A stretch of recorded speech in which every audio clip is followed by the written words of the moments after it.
உம்மத்து கியாமத்து நாளிலே ஒலுவுடைய அடையாளங்களின் காரணமாக உர்ரே முஹஜ்ஜலீன் என்பதாக அழைக்கப்படுவார்கள். உர்ரம் முஹஜ்ஜலீன் என்பதற்கு 5 இடங்களிலே வெள்ளை படர்ந்தவர்கள், வெண்மை படர்ந்தவர்கள். வெள்ளைன்னு சொன்னா அசிங்கமா இருக்காது, அது இந்த குஷ்டமுரோகம் மாதிரி அந்த வெள்ளை அல்ல. இதை பார்த்தாவே ஒரு அற்புதமான தன்மைகள், ஒரு கவர்ச்சிகரமான தன்மை இருக்கும். அது நூறானியத், ஒளிமயமான வெள்ளையல் என்று ஸல்லல்லாஹு அலைஹி வஸல்லம் சொல்லிவிட்டு இந்த உர்ரம் முஹஜ்ஜலீன்களாக அவர்கள் உர்ரம் முஹஜ்ஜலீன் என்பதாக அழைக்கப்படுவார்கள் என்பதாக சொல்லிவிட்டு ஸல்லல்லாஹு அலைஹி வஸல்லம் சொல்லுகின்றார்கள், ஃபமனிஸ்ததா மின்கும் அன் யுதீல உர்ரதஹு ஃபல்யஃபல். எவரேனும் ஒருவர், உங்களில் எவரேனும் ஒருவர் தன்னுடைய அந்த வெண்மை பகுதியை அதிகரிக்க வேண்டும் என்று விரும்பினால் அவர் அப்படியே செய்து கொள்ளட்டும் என்பதாக சொல்லுகின்றார்கள்.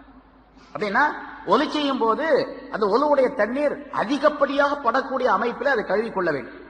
இந்த ஹதீஸை கேட்ட பிறகு ஸல்லல்லாஹு அலைஹி வஸல்லம் இன்னொரு ஹதீஸ் சொன்னாங்க, ஒலு எவ்வளவு தூரம் செய்கிறாரோ அந்த அளவுக்கு சொர்க்கத்திலே இவருக்கு அணிகலன்கள் அணிவிக்கப்படும். தங்கம், வைரம், வைடூரியத்தினால் ஆக்கப்பட்ட நகைகள் அணிவிக்கப்படும். அது எப்படி இருக்கும் அப்படிங்கறத நமக்கு தெரியாது. ஸல்லல்லாஹு அலைஹி வஸல்லம் சொல்றாங்க, தபுலுகுல் ஹில்யா மினல் மூமின் ஹைசு யபுலுகுல் உலு. ஒலு எந்த அளவுக்கு, ஒலுவுடைய தண்ணீர் எந்த அளவுக்கு படுகின்றதோ அந்த அளவுக்கு ஒரு மூமினான மனிதருக்கு சொர்க்கத்திலே நகைகள் அணிவிக்கப்படும் என்பதாக ஸல்லல்லாஹு அலைஹி வஸல்லம் சொன்னாங்க. இது அபூ ஹுரைரா ரலியல்லாஹு தஆலா அறிவிக்கிறாங்க. அவங்க என்ன பண்ணுவாங்களா, கையில முகத்தை கழுவும் போது அங்கிருந்து மேல இருந்து ஊத்துவாராம் தண்ணி. இதுல இருந்து பாதி தலை நனைஞ்சு போயிடும். ஏன்னா எவ்வளவு தண்ணி படுதோ அந்த அளவுக்கு அதிகமான மதிப்பும் மரியாதையும் அல்லாஹ் தஆலா எடுத்திருக்கு சொர்க்கத்தில் அப்படிங்கிறதுனால. அதே போல இந்த கைகளுக்கு அந்த காப்புகள்லாம் போடப்படும், அல்லாஹ் தஆலா அதை கொடுப்பான். அதனால இவர் என்ன பண்ணுவார், கையை கழுவும் போது இங்க கழுவி இந்த கம்கட் வரைக்கும் கழிக்கு வரான் பூரா, அந்த அளவுக்கு 2 கையும் கழுவுவார் என்பதாக சொல்லப்பட்டு இருக்கின்றது. அதனால ஸல்லல்லாஹு அலைஹி வஸல்லம் எந்த அளவுக்கு ஒலுவுடைய தண்ணீர் படுகின்றதோ அந்த அளவுக்கு அல்லாஹ் தஆலா அணிகலன்களை அணிவிப்பான் என்பதாக. எனவே ஒலி செய்யக்கூடிய நேரத்தில் இந்த நினைவு நமக்கு இருக்க வேண்டும். அல்லாஹ் தஆலா கியாமத் நாளிலே நூறானியத்தான தன்மையை இந்த ஒலுவின் காரணமாக ஏற்படுத்துகின்றான் என்ற நினைப்பும் வர வேண்டும். அதே மாதிரி ஒலு இருக்கின்றதே, அது தொழுகைக்கு மட்டுமல்ல, எல்லா நேரங்களிலும் ஒலுவோடு இருக்க வேண்டும் என்ற எண்ணம் உடையவராக இருக்க வேண்டும். எப்பவுமே ஒலுவுடன் இருந்து விட்டால் எப்பவுமே மலக்குகள் இவரோடு இருந்து கொண்டே இருப்பார். முன்னாடி நான் சொல்லி இருக்கிற, பொதுவாக அசுத்தம் நஜீஸ், மார்க்கத்திலே ஷரியத்திலே எது நஜீஸ் என்று இருக்கின்றதோ அந்த நஜீஸை விட்டு சுத்தமாக இருக்கணும் முதல் நிலை. ஒலு இருக்கிறது 2வது. ஒலு இல்லாமலே இருந்தான்னு வச்சுங்க, உடலிலே உடையிலோ நஜீஸ் என்பது இல்லாமல் இருக்க வேண்டும். சிறுநீர் கழித்து துப்புரவு செய்து, எப்படி நம்ம தொழுகைக்காக வேண்டி வரக்கூடிய நேரத்தில் நஜீஸ் இருக்கக்கூடாதுன்னு நினைக்கிறோமோ அதே போல எல்லா நேரங்களிலும் இருக்கணும். ஏன்னா நஜீஸ் எந்த இடத்திலே இல்லையோ அந்த இடமெல்லாம் அல்லாஹ்வை தஸ்பீஹ் செய்து கொண்டிருக்கும். உதாரணமாக நான் இப்போ ஒரு கைலி கட்டி இருக்கிறேன், சட்டை போட்டுருக்கிறேன். இதுல நஜீஸ் பட்டு விட்டால், இப்ப இந்த ஷர்ட்டும் இந்த ஜுப்பாவும் இந்த கைலியும் இந்த தொப்பி இந்த கண்ணாடி நான் போட்டிருக்கக்கூடிய எல்லா உறுப்பும், வாட்சி கட்டியிருந்தா வாட்சி, மோதிரம் போட்டிருந்தா மோதிரம், எல்லாமே அல்லாஹ்வை தஸ்பீஹ் செய்கின்றன. நமக்கு தெரியாது, அல்லாஹ் குர்ஆன்ல சொல்லுகின்றான், எல்லாமே அல்லாஹ்வை தஸ்பீஹ் செய்யுது. இந்த தஸ்பீஹை ஸ்டாப் செய்து கொள்ளக்கூடிய, நிறுத்திக் கொள்ளக்கூடிய ஒரு சூழ்நிலை ஏற்படும், நஜீஸ் ஆயிட்டான். கையில் நஜீஸ் ஆயிடுச்சு, அந்த கையில் தஸ்பீஹை நிறுத்திடும். அதே மாதிரி ஸல்லல்லாஹு அலைஹி வஸல்லம் நிறைய ஹதீஸ்களை சொல்லுகின்றார்கள், ஆற்றிலே தண்ணீர் ஓடிக்கொண்டிருக்கும் காலமெல்லாம் அந்த தண்ணீர் அல்லாஹ்வை தஸ்பீஹ் செய்து கொண்டிருக்கும். தண்ணீர் ஓடுவது நின்று விட்டால் தஸ்பீஹை நிறுத்திவிடும். ஒரு மரத்திலே இலை பசுமையாக இருக்கக்கூடிய நேரத்தில் எல்லாம் தஸ்பீஹ் செய்து கொண்டிருக்கும். மரம் காய்ந்து விட்டால் தஸ்பீஹை நிறுத்திவிடும். ஒரு இடம் அந்த இடம் சுத்தமாக இருக்கும் காலமெல்லாம் தஸ்பீஹ் செய்து கொண்டிருக்கும். இந்த பாய் தஸ்பீஹ் செய்கின்றது, நமக்கு தெரியாது. இந்த ஃபேன் தஸ்பீஹ் செய்கின்றது. அது இருக்கும், சுத்தமாக இருக்கும் காலமெல்லாம் தஸ்பீஹ் செய்யும். அதுல நஜீஸ் பட்டு விட்டால் தஸ்பீஹை நிறுத்திக் கொள்ளும். இது சாதாரணமான சுத்தத்துக்கு. சரி, அந்த சுத்தத்தோட ஒலுவுடைய சுத்தமா இருந்துச்சுன்னு வச்சுங்க, விட்ட எவ்வளவு பெரிய மதிப்பு அது. ஒலு இருந்துச்சுன்னு சொன்னா இன்னும் அதிகமான மதிப்பு மரியாதையும் அல்லாஹ் தஆலா இடத்துல ஏற்படும். அதனால ஸல்லல்லாஹு அலைஹி வஸல்லம் ஒரு ஹதீஸ்ல சொல்லுகின்றார்கள், தும் அலத் தஹாரா யுவஸ்ஸஅ அலைக ரிஸ்க். நீ தஹாரத் சுத்தத்தின் மீது நிரந்தரமாக சுத்தமாக இருப்பாயாக, நிரந்தரமாக சுத்தமாக இருப்பாயாக, உனக்கு ரிஸ்க் விசாலமாக்கப்படும், உன்னுடைய உணவு விசாலமாக்கப்படும். யாருக்காவது வறுமை இருக்கின்றது, உணவு கிடைக்கவில்லை, வேலை கிடைக்கவில்லை, காசு கிடைக்கவில்லை, வறுமையாக இருக்கின்றது என்று சொல்லக்கூடியவர்கள் ஒலு செய்து எப்பொழுதுமே சுத்தமாக இருந்து கொள்ளவும். அதன் காரணமாக அல்லாஹ் தஆலா உணவு விசாலத்தை ஏற்படுத்துவான். கொஞ்சம் காசு கிடைச்சாலும் அதிகமான பலன்களை அல்லாஹ் தஆலா ஏற்படுத்திடுவான், பரக்கத்தை தந்துடுவான் என்று சொல்லப்பட்டிருக்கின்றது. ஸல்லல்லாஹு அலைஹி வஸல்லம் குறிப்பிடுகின்றார்கள். அதே போன்று ஒலு செய்தார், ஒலு செய்த உடனேயே ஒரு 2 ரக்காத் தொழுது கொள்வது, இது ஒலுவுடைய நஃபில் தான். தொழுகலைன்னா ஒன்னும் குற்றம் இல்லை, தொழுதால் மிகப்பெரிய நன்மை. எவ்வளவு பெரிய நன்மை ஸல்லல்லாஹு அலைஹி வஸல்லம் அவர்கள் சொல்லுகின்றார்கள், மாமின் முஸ்லிமின் யதவல்லஹு வ யுஹ்சினு வுதுஹு சும்ம யகூமு யுஸல்லி ரகஅத்தைன். எந்த ஒரு முஸ்லிமான மனிதனும் ஒலு செய்துவிட்டு அந்த ஒலுவை அழகான முறையிலே பரிபூர்ணமான முறையில் ஒலு செய்து பிறகு எழுந்து நின்று ஒரு 2 ரக்காத் தொழுகின்றார். அந்த 2 ரக்காத்திலே தன்னுடைய கல்வின் மூலமாகவும் தன்னுடைய முகத்தின் மூலமாகவும் முன்னோக்கியவராக தொழுகின்றார். அதாவது கல்பையும் எப்படி அல்லாஹ்வின் பக்கம் முகத்தை திருப்பி வைத்திருக்கின்றாரோ கிபிலாவின் பக்கம் அல்லாஹ்வின் பக்கம், அதே போன்று கல்பையும் திருப்பி வைத்து கல்பில வேற எண்ணங்களோ ஊசாட்டங்களோ உலகத்தினுடைய எண்ணங்களோ இல்லாமல் கல்பையும் முகத்தையும் திருப்பி வைத்து 2 ரக்காத் தொழுவாரையானால் அல்லாஹ் தஆலா அவருக்கு சொர்க்கத்தை கட்டாயமாக்காமல் இருப்பதில்லை. சொர்க்கத்தை வாஜிபாக்கியே தீருவான், கட்டாயமாக அவருக்கு சொர்க்கம் கிடைக்கும். முதல்ல ஒலி செய்துட்டு ஷஹாதத் கலிமா சொல்லி அல்லாஹும்ம ஜஅல்னி மினத் தவ்வாபீன் என்று ஓதுனாவே சொர்க்கம் கிடைச்சிடும் அப்படிங்கிறாங்க. சொர்க்கத்துடைய வாசல்கள்லாம் திறக்கப்படும். அதுக்கு பின்னால வந்து 2 ரக்காத் தொழுகிறாரு. இப்பவும் சொர்க்கம் வாஜிப் என்றதாக ஸல்லல்லாஹு அலைஹி வஸல்லம் சொல்லுகின்றார்.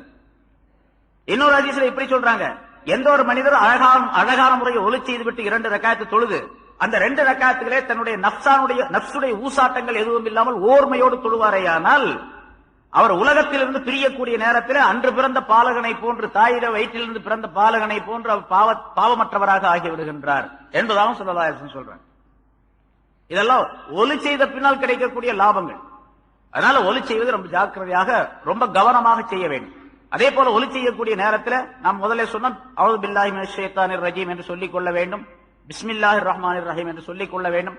இன்னொரு ஹதீஸ்ல இப்படியும் அறிவிக்கப்பட்டிருக்கிறது, ஒவ்வொரு உறுப்பையும் கழுவக்கூடிய நேரத்தில் ஷஹாதத் கலிமா அஷ்ஹது அல்லா இலாஹ இல்லல்லாஹ் வஹ்தஹு லா ஷரீக லஹ் வ அஷ்ஹது அன்ன முஹம்மதன் அப்துஹு வ ரசூலுஹு என்று சொல்லிக் கொள்வது நல்லது, முஸ்தஹப் என்பதாக சொல்லப்பட்டிருக்கின்றது. உலமாக்கள் இந்த ஹதீஸ்களை எல்லாம் வைத்து ஆய்வு செய்து ஒலி செய்யும் போது இவ்வளவு பேறுதலாக செய்ய வேண்டும் என்பதற்காக வேண்டி சில துஆக்களை நமக்கு கற்றுத் தந்திருக்கின்றார்கள். அது ஹதீஸ்ல இல்லாவிட்டாலும் கூட, சில ஹதீஸ்கள்ல சில துஆக்கள் இருக்கின்றன, இல்லாவிட்டாலும் கூட முன்னால் உள்ள ஃபுகஹாக்கள் உலமாக்கள் அந்த ஹதீஸ்களை ஆய்வு செய்து அந்த துஆக்களை சொல்லி தந்திருக்கின்றனர். ஒவ்வொரு உறுப்பையும் கழுவும் பொழுது, மசகு செய்யும் பொழுது, இஸ்வாக்கு செய்யும் பொழுது என்னென்ன துஆக்களை, அதுக்கு தோதுவான துஆக்களை ரொம்ப அற்புதமாக அமைத்து சொல்லி காட்டி இருக்கின்றார்கள். மார்க்கத்துடைய சட்ட கிரந்தங்களிலே தமிழா உருதுலையோ ஆங்கிலத்திலேயோ எல்லா மொழியில உள்ள கிதாபுகள்ல இருக்கு, அதை பார்த்து பாடமாக்கிக் கொள்ள வேண்டியது. பொதுவாக அல்லாஹ் தஆலா இந்த ஒலுவை இவ்வளவு பெரிய அற்புதமான இபாதத்தாக வழங்கி இருக்கின்ற காரணத்தால் முதலாவதாக ஒலி செய்யக்கூடிய ஆரம்ப நேரத்திலேயே அல்லாஹ்வுக்கு ஷுக்ர் செய்யக்கூடிய மனப்பான்மை ஏற்பட்டு விட வேண்டும். அதை எப்படி சொல்லுகின்றார், பிஸ்மில்லாஹிர் ரஹ்மானிர் ரஹீம் பிஸ்மில்லாஹில் அஸீம் வல்ஹம்துலில்லாஹி அலா தீனில் இஸ்லாம். இஸ்லாத்துடைய இந்த மார்க்கத்தின் மீது அல்லாஹ் தஆலா என்னை அமைத்து கொடுத்ததற்காக வேண்டி அல்லாஹ்வுக்கே எல்லா புகழும் என்று ஆரம்பமாக சொல்லிக் கொள்ள. இஸ்லாத்துல இருக்கிறதுனால தான் இவ்வளவு பெரிய நன்மைகள் நம்ம தெரிஞ்சு கொள்ள முடியுது. உலகத்துல எந்த மதத்துல எந்த மார்க்கத்துல இருக்குது, எத்தனையோ மார்க்கங்களை பார்க்கிறோம், எத்தனையோ மதங்களை பார்க்கிறோம், எத்தனை வழிபாடுகளை பார்க்கிறோம். பூரா மனிதனுடைய சாதாரண மனிதன் அறிவுக்கு பொருந்தாத சில விஷயங்களை, பல விஷயங்களை செய்து கொண்டிருக்கின்றார். பொருந்தாதன் மட்டுமல்ல, அருவருப்பான பல விஷயங்களை செய்கின்றார் ஒரு வணக்கம் என்ற பெயரால். நமக்கு அல்லாஹ் தஆலா எவ்வளவு அற்புதமான அறிவுபூர்வமான மார்க்கத்தை தந்து அறிவுபூர்வமான சில இபாதத்துகளை தந்திருக்கின்றார். அதுக்காக அல்லாஹ் தஆலாவுக்கு எல்லா புகழும் என்பதாக சொல்லிக் கொள்ள வேண்டும். பல் விளக்குகின்றார், கைகளை கழுவும் போது இந்த பிஸ்மில்லாஹிர் ரஹ்மானிர் ரஹீம் பிஸ்மில்லாஹில் அலீம் என்று ஓதிக்கொள்வது.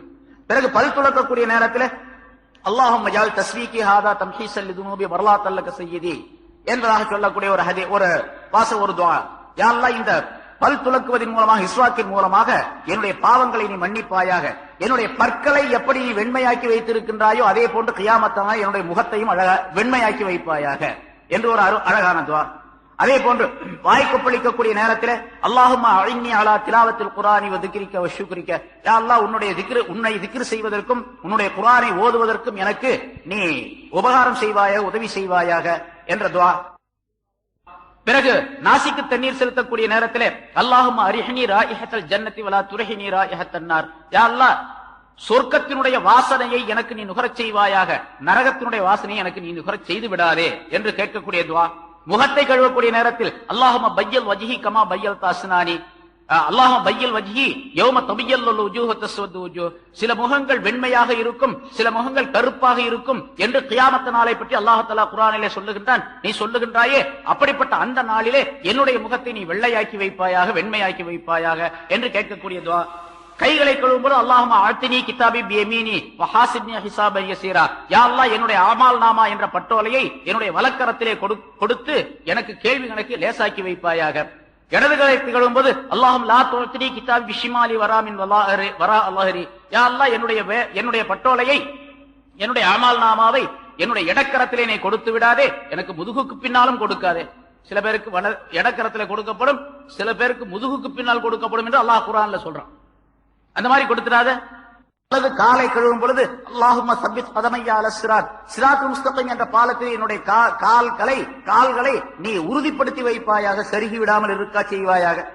இடது காலை கழுவும் அல்லாஹும்ம ஜஅல் தன்பி மக்ஃபூரன் வ மஷ்கூரன் வ திஜாரத்தில் அன்த பூரா, யா அல்லாஹ் என்னுடைய பாவங்கள் மன்னிக்கப்பட்டதாகவும் என்னுடைய முயற்சி நன்றிக்குரியதாகவும் என்னுடைய வியாபாரம், நான் செய்யக்கூடிய உன்னோடு செய்யக்கூடிய இந்த வியாபாரம், இபாதத் என்ற இந்த வியாபாரம் அதிலே நஷ்டமில்லாததாகவும் ஆக்கி வைப்பாயாக என்று எல்லா உறுப்புகளுக்கும் தனித்தனி துஆக்களை இமாம்கள், உலமாக்கள், ஃபுகஹாக்கள் நமக்கு அமைத்து தந்திருக்கின்றார்கள். ஆக ஒலி செய்வது என்பது ஒரு தனி இபாதத் என்பது மட்டுமல்ல, ஒலி செய்து விட்டு திரும்புகின்ற நேரத்திலேயே இவருடைய பாவங்கள் எல்லாம் மன்னிக்கப்பட்டு விடுகின்றன. அப்படிப்பட்ட அற்புதமான இபாதத்தாக அது இருப்பதால் அல்லாஹ் தஆலா குர்ஆனின் மூலமாக அதனை அந்த பரலான காரியங்களை மட்டும் சொல்லி அதை செய்ய வேண்டும் என்பதாக குறிப்பிடுகின்றன. பொதுவாக சுத்தமாக இருப்பது என்பது இஸ்லாத்திலே மிக முக்கியமாக ஆக்கப்பட்டிருக்கின்றது. அது ஈமானுடைய பகுதி என்பதாக, அத்துஹூர் ஷத்ருல் ஈமான், ஈமானுடைய ஒரு பகுதி என்பதாக ரசூலுல்லாஹி ஸல்லல்லாஹு அலைஹி வஸல்லம் சொல்லுகின்றார்கள். எனவே சுத்தமாக எல்லா நேரங்களிலும் இருக்க வேண்டும்.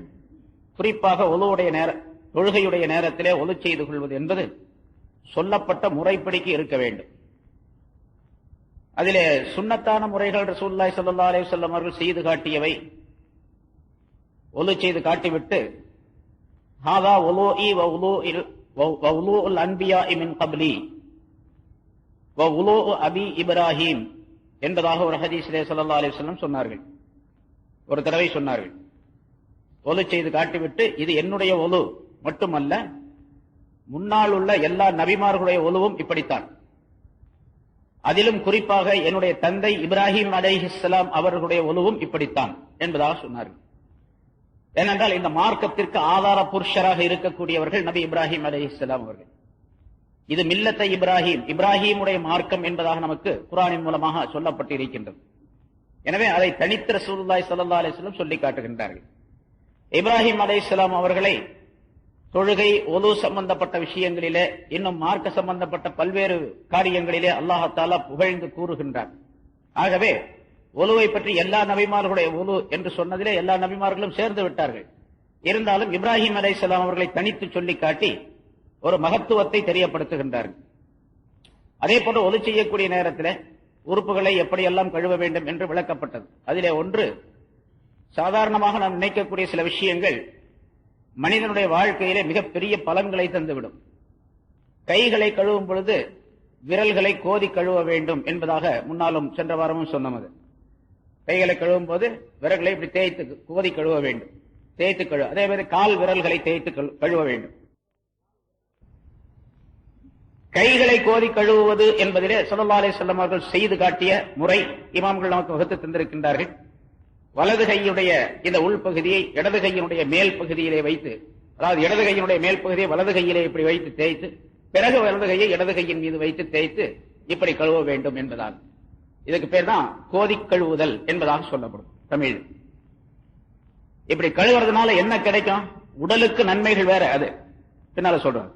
ரசூலுல்லாஹி ஸல்லல்லாஹு அலைஹி வஸல்லம் அவர்கள் சொல்லுகின்றார்கள், இதே மாதிரி கால் விரல்களை ஒவ்வொரு விரலாக, ரெண்டு விரலுக்கு இடையில ஒரு விரலை, கையுடைய ஒரு விரலை விட்டு, சரி அது எந்த விரலை விடுறது அப்படிங்கிறதையும் எழுதி வச்சிருக்கிறாங்க. வலது கையினுடைய சுண்டு விரலை கொண்டு அல்லது இடது கையினுடைய சுண்டு விரலை கொண்டு அந்த காலுடைய விரல்களுக்கு மத்தியிலே அதை தேய்த்து கழுவ வேண்டும், கோதி கழுவ வேண்டும் என்பதாக சொல்லப்பட்டிருக்கின்றது. ஸல்லல்லாஹு அலைஹி வஸல்லம் அவர்கள் சொல்லுகின்றார்கள், ஹல்லிலு பைனல் அஸாபி' லா துஹல்லில்ஹன் நார், விரல்களுக்கு மத்தியிலே நீங்கள் கோதி கழுவுங்கள், அந்த விரல்களுடைய இடுக்குகளில் சந்துகளிலே நரக நெருப்பு நுழையாது என்பதாக ஸல்லல்லாஹு அலைஹி வஸல்லம் சொன்னார்கள். நரக நெருப்பிலிருந்து பாதுகாப்பு பெறுவதற்கு பல உபாயங்கள் இருக்கின்றன. அதுல விரல்களை கோதி கழுவுவதன் காரணமாக நரக நெருப்பு அதனை தொடாது என்பதாகவும் ஸல்லல்லாஹு அலைஹி வஸல்லம் சொல்லுகின்றார். இது ரொம்ப பெரிய பலன். அதே போல இந்த தேய்த்து கழுவுதல் இருக்குது பாருங்க, அது இப்போ ஒலு சம்பந்தப்பட்ட, தொழுகை சம்பந்தப்பட்ட விஷயங்கள் மட்டுமல்ல, ஒலு சம்பந்தப்பட்டது, சிறுநீர் கழிப்பது, எப்படியெல்லாம் ரசூலுல்லாஹி ஸல்லல்லாஹு அலைஹி வஸல்லம் சொல்லி தந்திருக்கின்றார்களோ அதிலே மனிதனுக்கு மிகப்பெரிய சுகாதார முறைகள் அமைந்திருக்கின்றன. உடல் நலம் அமைந்திருக்கின்றது. உடல் நலமாகிவிட்டால் மனிதனுடைய உள்ளமும் நலமாக ஆகிவிடும். ஆகவே உடல் நலம் பேணப்படுவது ஒலுவின் மூலமாக மிக அதிகமாக இருக்கின்றது என்பதாக குறிப்பிடுகின்றார்கள். இந்த விரல்களை கோதி கழுவுவது, தேய்ப்பது, கை கால் விரல்களை தேய்ப்பது, முகத்தை கழுவும் போது தேய்த்துக் கொண்டு கழுவுவது, இதுவெல்லாம் மிகப்பெரிய சுகாதாரமாக ஆக்கப்பட்டு இருக்கின்றது. முகத்தை கழுவும் போது பிக்குடைய கிதாபுகளில் புகஹாக்கள் எழுதுவார்கள், கண்களை நன்றாக தேய்த்து கழுவுங்கள் என்பதால். முகத்தை கழுவும்போது சும்மா தண்ணியை ஊத்திக்க கூடாது, முகத்தை தேய்ச்சி கழுவணும் அப்படிங்கிறதுல கண்களையும் இப்படி தேய்த்து ஒரு விரலை வச்சு இப்படி 2 களிமா விரலை வச்சு 2 கண்களையும் தேய்த்து கழுவுங்கள். அப்படி கழுவக்கூடிய நேரத்தில் கண்ணுடைய அந்த கடைசி பகுதி இருக்கு பாருங்க, மூக்குல் ஆயின் என்பதாக சொல்லப்படும் அரபியில. கண்ணுடைய கடைசி பகுதி, இந்த பகுதியில நீங்க விரலை விட்டு நல்லா இப்படி தேய்ச்சி கழுவுங்க என்பதையும் பிக்குடைய கிதாபில் எழுதப்பட்டிருக்கின்றது. இப்படி தேய்த்து கழுவுவதனால கண் வலி எப்பவுமே வராது என்பதாக குறிப்பிடுகின்றார்கள். இப்ப மருத்துவர்கள் சொல்லக்கூடிய முறை, கண் வலி எப்பொழுதுமே வராது தேய்த்து கழுவுவதின் காரணமாக. என்ன சொல்ல போனால் கண் பார்வையும் நன்றாக இருக்கும், கண் பார்வையும் கூட கெட்டு போகாமல் நன்றாக இருக்கக்கூடிய ஒரு சூழ்நிலை இப்படி தேய்த்து கழுவுவதின் காரணமாக அமைகின்றது என்பதாக குறிப்பிடுகின்றார்கள். அதே போன்று கைகளை கழுவும் பொழுது, தலைக்கு மசாஜ் செய்யும் போது, இன்னும் குறிப்பாக கால்களை கழுவும் பொழுது, கால்களை கழுவும் போது, காது தலைக்கு மசாஜ் செய்து காதை கழுவும் போதும் கூட காது சம்பந்தப்பட்ட பல்வேறு முறைகள் சொல்லப்பட்டு இருக்கின்றன. இந்த காதல ஸல்லல்லாஹு அலைஹி வஸல்லம் அவர்கள் சொன்ன முறை முன்னால விளக்கப்பட்டது. நம்ம எப்படி ஒலிச்சீரங்கிற சாதாரணமாக நாம் செய்துட்டு போயிடுறோம். ஆனா அதுல பல நன்மைகள் மனிதனுடைய உடலுக்கு ஏற்படுகின்றன. இந்த காதுக்குள்ள இந்த விரலை விட்டு ஸல்லல்லாஹு அலைஹி வஸல்லம் இந்த கலிமா விரலை விட்டார்கள் என்பதாக ஒரு அறிவிப்பில, அல்லது இந்த சுண்டு விரலை 2 காதுக்குள்ள விட்டு இப்படி குடைஞ்சு எடுத்து பிறகு இந்த கலிமா பெருவிரலுடைய மேல் பகுதியை காதினுடைய பின்பகுதியில் இப்படி தேய்ச்சாங்க அப்படின்னு சொல்லிட்டு, இந்த காதுல இப்படி தேய்ப்பதின் காரணமாக மசாஜ் செய்வது, காதுல இப்படி அடிக்கடி நம்ம ஒரு நாளைக்கு 5 வேளை தேய்க்கிறோம். அது அல்லாம மற்ற நேரங்களில் ஒலி செய்யக்கூடிய ஒரு வாய்ப்பு இருந்தால் அப்பொழுதும் காதுக்கு மசாஜ் செய்யக்கூடிய சூழ்நிலை. இப்படி அடிக்கடி தேய்த்து கொண்டிருப்பதின் காரணமாக காதில் இருக்கக்கூடிய பல்வேறு கோளாறுகள் நீக்கப்படுகின்றன. அதே போன்று காதுக்கும் பல்லுக்கும் நெருங்கிய சம்பந்தம் இருக்கின்றது, தொண்டைக்கும் நெருங்கிய சம்பந்தம் இருக்கின்றது. ஆகவே தொண்டை வலி வராமல் இருப்பதற்கும் தொண்டையிலே புண்கள் ஏற்படாமல் இருப்பதற்கும் காதுக்கு மசாஜ் செய்ய வேண்டும் என்பதாக, காதுக்கு மசாஜ் செய்ய வேண்டும் என்பதாக சொல்லுகின்றார். நம்ம மசாஜ்னு சொல்றோம், மசாஜ்னா தடவுறது. காதுக்கு மசாஜ் செய்வதன் மூலமாக தொண்டை வலி, பல் வலி ஆகியவை வராது என்பதாக குறிப்பிடப்பட்டிருக்கின்றது. இதெல்லாம் ரசூலுல்லாஹி ஸல்லல்லாஹு அலைஹி வஸல்லம் அவர்களுக்கு அல்லாஹ் தஆலா அறிவித்து கொடுத்தது. அதை தெளிவாக, ஏன்னா மார்க்கத்தில் இருக்கக்கூடிய விஷயங்கள் அனைத்தும் தனித்தனியாக ஒவ்வொன்றாக சொல்ல வேண்டிய அவசியம் இல்லை. அல்லாஹ் சொன்னா, ரசூல் சொன்னார்கள் என்று சொன்னாலே அதற்குள்ள ஆயிரக்கணக்கான ரகசியங்கள் அடங்கியிருக்கின்றன என்பதை நாம் விளங்க வேண்டும். முதலாவதாக அது ஏன், எதுக்கு, அதிலிருந்து எப்படி வருது, இப்படி வருது அப்படின்னு ஆராய்ச்சியில செய்து கொண்டிருக்க வேண்டியதில்லை. ஆனா இப்ப ஆய்வு செய்து இப்படி குறிப்பிடுகின்றார்கள். அதே போன்று மூக்குக்கு தண்ணீர் செலுத்துறதை பத்தி நான் உங்களுக்கு சொன்னேன். மூளை சுறுசுறுப்படைய வேண்டும் என்று சொன்னால் மூக்குக்கு நன்றாக தண்ணீர் செலுத்த வேண்டும். தண்ணீர் செலுத்துவதில் 2 வகையான ஹதீஸ்கள் சொல்லப்பட்டு இருக்கின்றன. இஸ்தின்ஷாக், இஸ்தின்சார் என்பதாக 2 வார்த்தைகள் குறிப்பிடப்படுகின்றன. போன வாரம் அது சொன்னோம், சில பேருக்கு மறந்து போயிருக்கலாம். இஸ்தின்ஷாக் என்று சொன்னால் கையில தண்ணி எடுத்து மூக்குக்குள்ள தண்ணீரை செலுத்துவது. இஸ்தின்சார் என்று சொன்னால் மூக்கு தண்ணீர் செலுத்தின தண்ணீரை சிந்துவது. இப்படி தண்ணீரை செலுத்தி சிந்தினால் மனிதனுடைய மூளை சுறுசுறுப்படைகின்றது. இன்னும் சொல்ல போனா, ஏதாவது ஒரு விஷயத்தை பத்தி சரியான தீர்ப்பு, அதாவது சரியான ஒரு முடிவு கிடைக்கவில்லை உங்களுக்கு, மூளை போட்டு குழப்பிக்கிட்டு இருக்கிறாங்க, ஒண்ணுமே விளங்க மாட்டேங்கிறதுல அப்படின்னு சொல்லக்கூடியவர்கள் ஒலி செய்து விட்டு, ஒலி செய்யக்கூடிய நேரத்தில் மூக்குக்கு தண்ணீரை சரியாக செலுத்தி அதை நன்றாக தண்ணீரை உறிஞ்சி விட்டு பிறகு அந்த தண்ணீரை சிந்தி எடுக்கும் பொழுது மூளை சுறுசுறுப்படைந்து இவர் எந்த விஷயத்தில் தடுமாற்றம் உடையவராக இருந்து கொண்டிருக்கின்றாரோ அதுல ஒரு தெளிவான சூழ்நிலை ஏற்படுவதற்குரிய வாய்ப்பு அங்கே ஏற்பட்டு விடுகின்றது என்பதாக குறிப்பிடப்பட்டிருக்கின்றது. இது மூக்கு, இந்த காது, முகம் கழுவுதல் சம்பந்தமாக ஏராளமான முறைகள் இந்த மசாஜ் சம்பந்தப்பட்ட விஷயங்களிலே சொல்ல அந்த புத்தகங்களிலே குறிப்பிடுகின்றார்கள். பொதுவாக முகத்தை கழுவக்கூடிய நேரத்தில் முகத்தில் தான் அல்லாஹ் தஆலா மனிதனுடைய உறுப்புகளிலே மிகச் சிறந்த உறுப்புகளை எல்லாம் அமைத்து வைத்திருக்கின்றான். ராஜ உறுப்புகள் என்பதாக சொல்லப்படும் கண்கள் இருக்கின்றன, காதுகள், மூக்கு, நாக்கு, பல்லு, இவையெல்லாம் மனிதனுடைய முகத்திலே அல்லாஹ் தஆலா அமைத்து வைத்திருக்கின்றான். அது கூட அந்த எல்லா உறுப்புகளிலும் ராஜ உறுப்பு, தலைமையாக இருக்கக்கூடிய உறுப்பு எது தெரியுமா? கண்ணு, காது, மூக்கு, நாக்கு, பல்லு எல்லாம் இருக்குது இதுல. அது மூளையும் இருக்குது, மண்டையில தான் இருக்குது எல்லாமே. இதுல மிக ராஜ உறுப்பாக இருக்கக்கூடியது, வெளித்தோற்றத்தில் இருக்கக்கூடிய ராஜ உறுப்பு என்பது கண்கள்.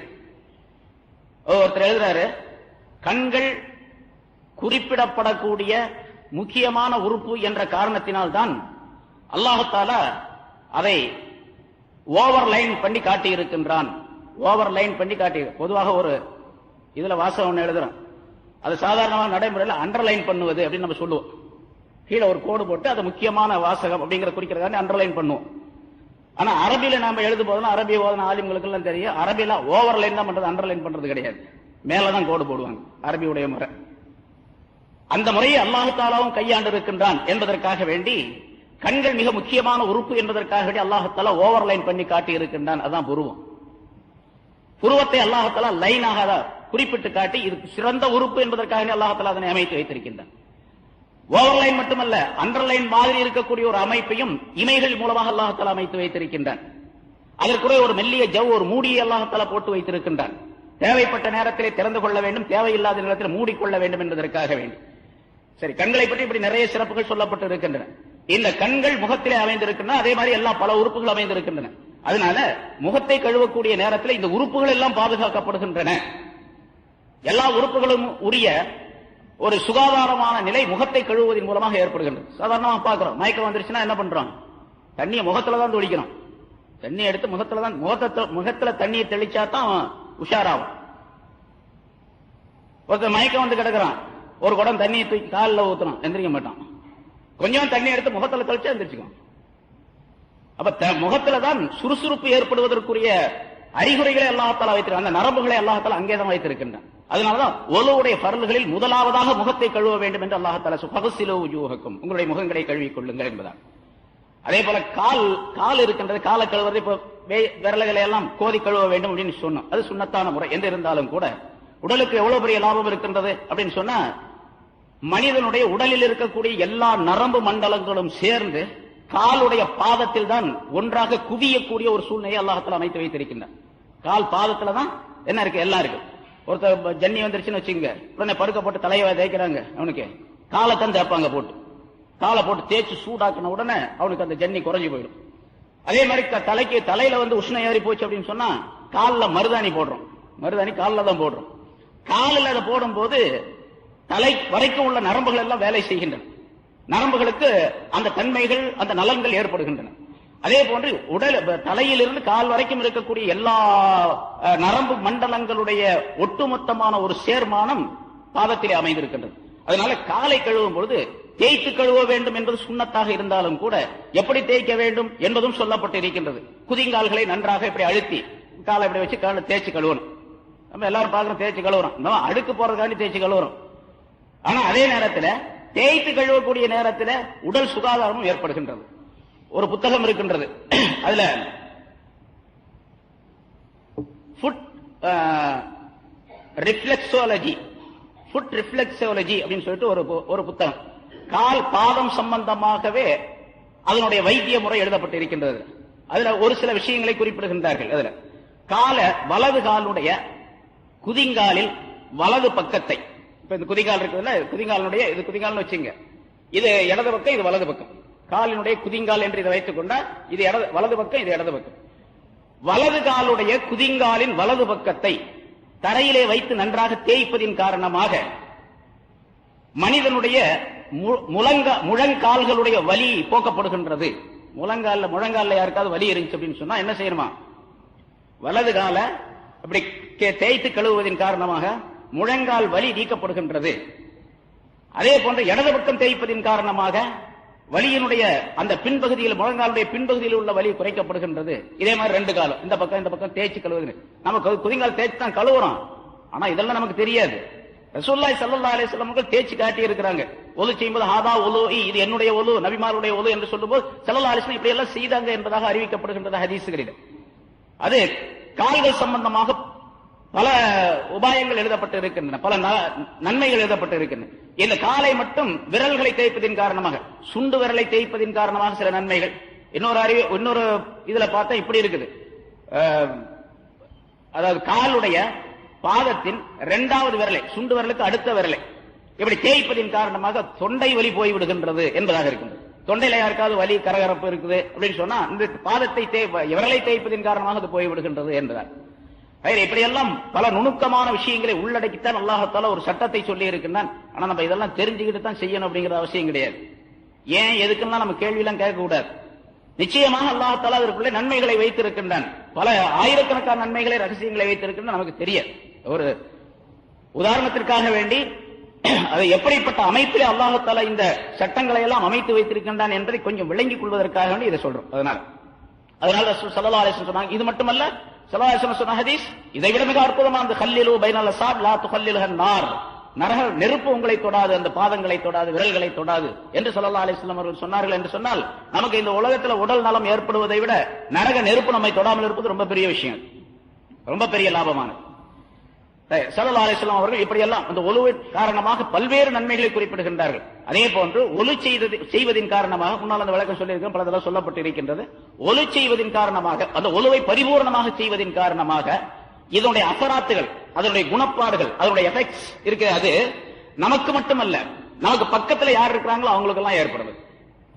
நான் பரிபூர்ணமாக ஒலு செய்துன்னு வச்சுங்க, இஸ்பாஉல் வுது, ஒலுவை பரிபூர்ணமாக செய்து விட்டால் எனக்கு என்னென்ன நன்மைகள் கிடைக்குமோ இந்த நன்மைகளுடைய பிரதிபலன், இதனுடைய பிரதிபலிப்பு எனக்கு பக்கத்தில் யார் யார் இருக்கிறாங்களோ அவங்களுக்கு எல்லாம் கூட ஏற்படும். அதுக்கு உதாரணம் தான் போன வாரம் சொன்ன, முன்னால் உங்களுக்கு சொன்ன, ஸல்லல்லாஹு அலைஹி வஸல்லம் ஒரு நாள் சுபுஹ் தொழ வைத்துக் கொண்டிருந்தார்கள். சூரத்து ரூம் ஓதினார்கள், திக்கிருச்சு, அந்த சூறாவை கொஞ்சம் தடுமாற்றம் ஏற்பட்டு போச்சு.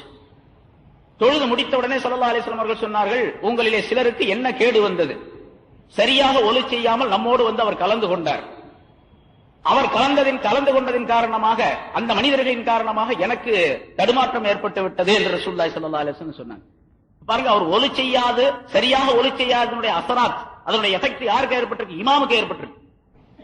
இதே மாதிரி ரசூலுல்லாஹி ஸல்லல்லாஹு அலைஹி வஸல்லம் அவர்களுக்கு மட்டுமல்ல, எல்லாருக்கும் அப்படித்தான். அதனால எங்க இமாம் திக்கி போனாலும் பின்னால் உள்ளவங்க ஒலு செய்யாம சரியா ஒலு செய்யலன்னு அர்த்தம் அப்படின்னு 100க்கு 100ங்கிற அர்த்தம் அல்ல. அதுக்கு பெரும்பாலும் இருக்கலாம். இமாமுக்கு தடுமாற்றம் ஏற்படுகின்றது அப்படின்னு சொன்னா பின்னால நிற்கக்கூடியவங்களுடைய குறைபாடுகளும் உண்டு என்பதை ஸல்லல்லாஹு அலைஹி வஸல்லம் சொல்லி காட்டுகின்றார். ஆனா இது 100க்கு 100 அப்படிங்கறதெல்லாம் சொல்ல முடியாது. இருக்கலாம், பெரும்பாலும் 100க்கு 90% இருக்கலாம்.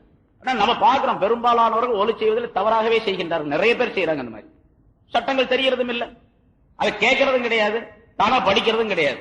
ஒலு செய்யறது ஏதோ கழுவுறது, அவ்வளவுதான். கழுவுவது அப்படிங்கிற மட்டும் வச்சிருக்காங்க. ஒலுவுடைய ஹிக்மத்துல் ஒலு அப்படின்னு சொல்லி அஷ்ரஃப் அலி தானவி ரஹ்மத்துல்லாஹி அலைஹி அவர்கள் ஏராளமான விளக்கங்கள் எழுதுகின்றார்கள். ஹிக்மத்துல் ஒலு, ஒலுவுடைய ஹிக்மத் எவ்வளவு பெருசு அப்படின்னு சொல்லி. பொதுவாக மனிதனுக்கு மறதியையும் சோம்பலையும் போக்கக்கூடியதாக முதலாவது நிலையிலே அல்லாஹ் தஆலா ஒலுவை அமைத்து வைத்திருக்கின்றான். மனிதனுக்கு சோம்பலை போக்கக்கூடியது, சுறுசுறுப்பை தரக்கூடியது, மறதியை அகற்றக்கூடியது என்பதாக குறிப்பிடுகின்றார்கள். மனிதனுடைய உடலுக்குள்ளே இருந்து ஒரு மனிதன் தன்னுடைய உடல் உறுப்புகளை கழுவாமலே இருந்தார். முகத்தை கழுவ, காலையில எந்திரிச்சு கழுவுனாரு, முகத்தை கழுவினாரு, அதோட சரி, அதுக்கு பிறகு கழுவவே இல்லைன்னு வச்சுங்க. ரொம்ப பேர் அப்படி இருக்காங்கல்ல, இன்னைக்கு கழுவுனா நாளை காலையில தான் திருப்பி கழுவுறது. சில பேர் கழுவுறாங்க, அப்புறம் எங்கேயாவது வேலைகளை போயிட்டு ராத்திரிக்கு வந்து முகம் கை காலம் கழுவிட்டு படுத்துக்குவாங்க. இது தொழாதவர்களுடைய நிலை. சரி, அப்படி கழுவாமலே இருக்கக்கூடிய நேரத்தில் என்ன ஏற்படுதுன்னு கேட்டா, அஷ்ரஃப் அலி தானவி ரஹ்மத்துல்லாஹி அவர்கள் சொல்லுகின்றார்கள், மனிதனுடைய உடலுக்குள்ளே இருக்கக்கூடிய சில நச்சு பொருள்கள் எல்லாம் மனிதனுடைய உடல் மேல் பகுதிக்கு வந்து விடுகின்றன. அதுல மேல் பகுதிக்கு வரக்கூடிய நேரத்தில் எந்த பகுதிகள் எல்லாம் துணியால் மூடப்படாமல் அல்லது குறைவான மூடுதல் என்பது இருக்கின்றதோ அந்த இடங்களிலே அந்த நச்சுத்தன்மைகள் வெளியாகக்கூடிய சூழ்நிலை ஏற்படுகின்றது. மற்ற எல்லா இடத்துலையும் துணியில மூடி இருக்கிறோம். துணியில் மூடாத பகுதி முகம், இந்த கையினுடைய பகுதி. கையில சில மூடி இருந்தாலும் கூட பெரும்பாலும் இந்த கையை தூக்கி விடக்கூடிய அல்லது கை வந்து வெளியே தெரியக்கூடிய சூழ்நிலை பல நேரங்களில் ஏற்பட்டு போயிடும். கை, அதே போல பாதம், மனிதனுடைய தலை, சில நேரங்கள்ல இதெல்லாம் வந்து உடலுக்குள்ளே இருக்கக்கூடிய நச்சு பொருள்கள் வெளியாகக்கூடிய ஒரு சூழ்நிலை ஏற்படுகின்றது.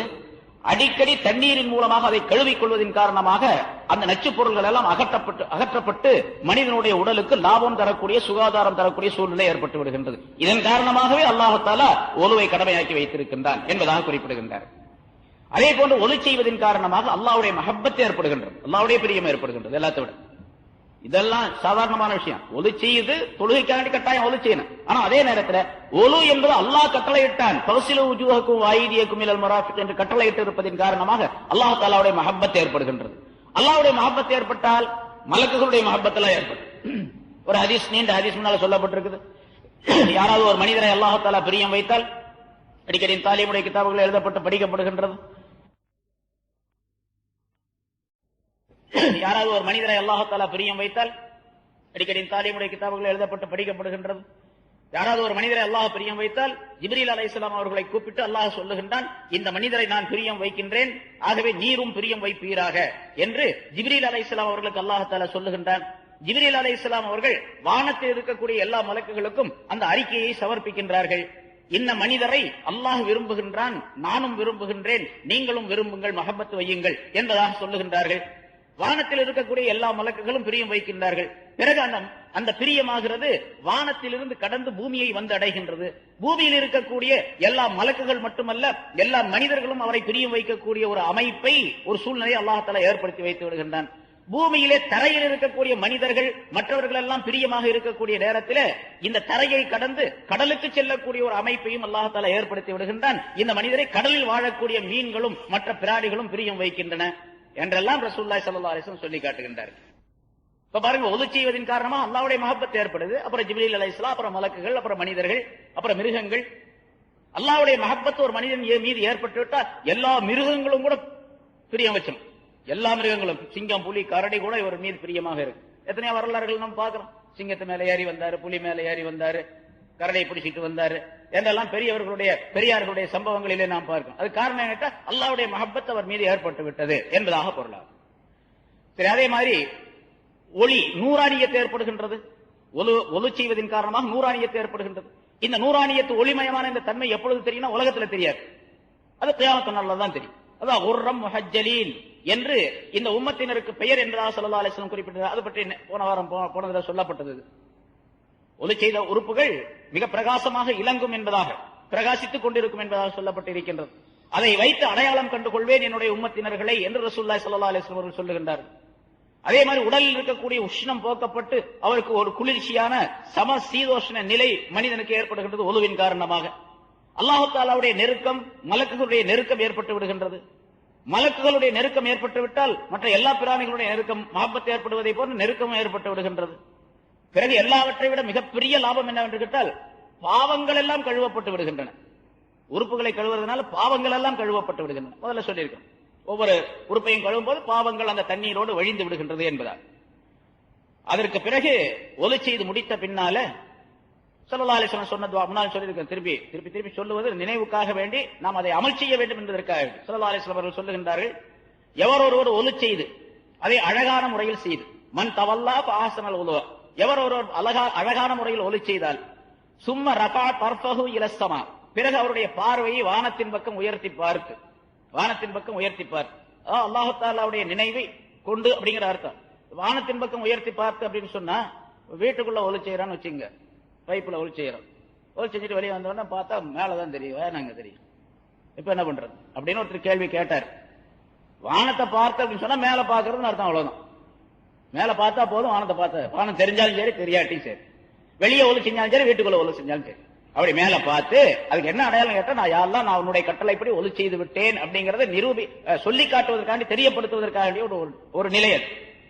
பிறகு அஷ்ஹது அல்லா இலாஹ இல்லல்லாஹ் வ அஷ்ஹது அன்ன வஹ்தஹு லா ஷரீக லஹு வ அஷ்ஹது அன்ன முஹம்மதர் ரசூலுல்லாஹ் என்ற கலிமாவை சொல்லிக் கொண்டு, அதற்கு பிறகு அல்லாஹும்ம ஜஅல்னி மினத் தவ்வாபீன வ ஜஅல்னி மினல் முத்தத்தஹ்ஹிரீன் வ ஜஅல்னி மின் இபாதிக்கஸ் ஸாலிஹீன் என்ற இந்த துஆவை ஓதிக்கொள்வாரேயானால், ஃபுத்திஹத் லஹு அப்வாபுல் ஜன்னத்தி ஸமானியா, அவருக்கு 8 சொர்க்கங்களுடைய வாசல்களும் திறக்கப்பட்டு விடுகின்றன. யதுகுலு மின் ஐயிஹா ஷா, அவர் எந்த வாசல் வழியாக வேண்டுமானாலும் விரும்பிய வாசல் வழியாக உள்ளே நுழைந்து கொள்ளலாம் என்று ஸல்லல்லாஹு அலைஹி வஸல்லம் சொல்லுகின்றார். 8 வாசல்களுடைய சொர்க்கத்தையும் திறந்து வைத்து, சொர்க்கத்திலே வாசல்களை திறந்து வைத்து இவருக்கு வரவேற்பு அளிக்கப்படுகின்றது. என்ன தொழுகவே இல்லைங்க, இவரு ஒலி செஞ்சு மட்டும் தான் வந்திருக்காரு. நீ தொழுது முடிச்சா எப்படி இருக்கும்? ஆனா இந்த முறையில இருக்கணும், இந்த பக்தியோட இருக்கணும், தக்வாவுடன் இருக்கணும், இந்த எண்ணத்துடன் இருக்கணும். அது வீண் விளையாட்டுக்காக சும்மா கைகால கழுவுறதுக்காண்டி அல்லாஹ் தஆலா ஒலி செய்ய சொல்லல அப்படிங்கறதும் இருக்கணும். வெறுமனே கால் கழுவு அழுக்க போக்குறதுக்காக வேண்டி மட்டுமல்ல. பரல மட்டும் அல்லாஹ் தஆலா சொன்னா அப்படின்னு சொன்னா அதை மட்டும் நினைக்க கூடாது. அதற்கு துணையாக இருக்கக்கூடிய சுன்னத்தான காரியங்கள், முஸ்தஹப்பான காரியங்கள் எது இருக்குதோ அதை பூரா செஞ்சாதான் அந்த ஒலு பரிபூர்ணமான ஒலுவாக, இஸ்பாகுல் ஒலு என்று ஸல்லல்லாஹு அலைஹி வஸல்லம் அவர்கள் சொல்லுகின்றார்களே, அல்லது அஹ்ஸனுல் ஒலு அழகான ஒலுன்னு சொல்றாங்களே, பரிபூர்ணமான ஒலு என்பது ஒன்று, அழகான ஒலு என்பது ஒன்று. 2 வார்த்தையும் ஸல்லல்லாஹு அலைஹி வஸல்லம் ஹதீஸ்ல சொல்லிங்க. இந்த 2 நிலை ஏற்படுவதற்கு அந்த முறைப்படிக்கு செய்ய வேண்டும் என்பதை நாம் கவனத்தில் கொள்ள வேண்டும். அடுத்து அல்லாஹ் சொல்லுகிறான் வயின் குன்தும் ஜுனுபன் ஃபத்தஹரு. சரி, இது ஒலி செய்யக்கூடிய முறை அல்லாஹ் தஆலா சொன்னான். வயின் குன்தும் ஜுனுபன், நீங்கள் ஜுனுபாலியாக இருந்தால், அல்லது உறவு கொண்டாலோ உறவு கொள்ளாவிட்டாலோ நுத்ஃபா விந்து வெளிப்படுவதின் காரணமாக இவர் ஜுனுபாலியாக ஆகிவிடுகின்றார். விந்து வெளிப்படுவது எந்த முறையில் இருந்தாலும் சரி, அது தவறான முறையாக இருந்தாலும் சரி, ரைட்டான முறையா இருந்தாலும் சரி, அல்லது தூக்கத்திலிருந்து எழுகின்றார், விந்து வெளிப்பட்டு இருக்கின்றது, ஸ்கலிதம் என்பதாக சொல்லுகின்றோம், இஹ்திலாம் என்பதாக அரபிலே சொல்லப்படும். எந்த நிலையில் இருந்தாலும் சரி இவர் குளிக்க கடமைப்பட்டவராக ஆகிவிடுகின்றார். அதே போன்று உறவு கொள்ளக்கூடிய நேரத்தில், மனைவியுடன் உறவு கொள்ளக்கூடிய நேரத்தில் விந்து வெளியானாலும் சரி வெளியாகாவிட்டாலும் சரி அப்பொழுதும் இவர் குளிக்க கடமைப்பட்ட ஜுனுபாலியாக ஆகிவிடுகின்றார். இந்த நிலைகள் எல்லாம் குளிப்பது கடமை. அதே போன்று ஒரு பெண் ஹைலாகிவிட்டால், மாதவிடாய் அவளுக்கு வந்து விட்டது, இப்பொழுது அவர் எதுவுமே செய்ய முடியாது. மாதவிடாய் நின்ற உடனே இவள் குளிப்பது கடமையாகி விடுகின்றது, மாதவிடாய் நின்றவுடன். அதே போன்று பிள்ளை பெற்றெடுக்கின்றாள், பிள்ளை பேருடைய தொடக்கு நிஃபாஸ் என்பதாக சொல்லப்படும். அந்த தொடக்கு நின்ற உடனே, அது எப்பொழுது நிற்கும்? ஹைல் என்பது, மாதவிடாய் என்பது குறைஞ்ச அளவு 3 நாள். ஹனபி மதப்ல ஷாஃபி மதப்ல அதுக்கு வித்தியாசம் இருக்குது. ஹனபி மதபின் படிக்கு குறைஞ்ச அளவு 3 நாள். அது முன்னால உள்ள சட்டங்கள்ல அது சொல்லப்பட்டிருக்குது. எஸ் அலூனக அனில் மஹீல் என்ற ஆயத்து சூரத்துல் பக்ரால வந்து அதுக்கு விளக்கமா சொல்லப்பட்டிருக்கு, கேட்டவங்களுக்கு தெரியும்.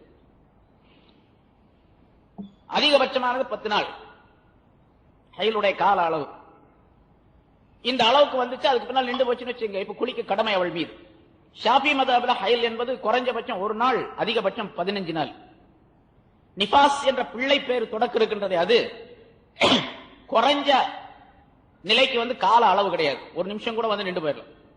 புள்ள பிறந்த உடனே அடுத்த நிமிஷமே நீங்க கூட நின்று போயிடலாம். அதிகபட்சமான அளவு 40 நாள். 40 நாள் அதிகமான அளவு.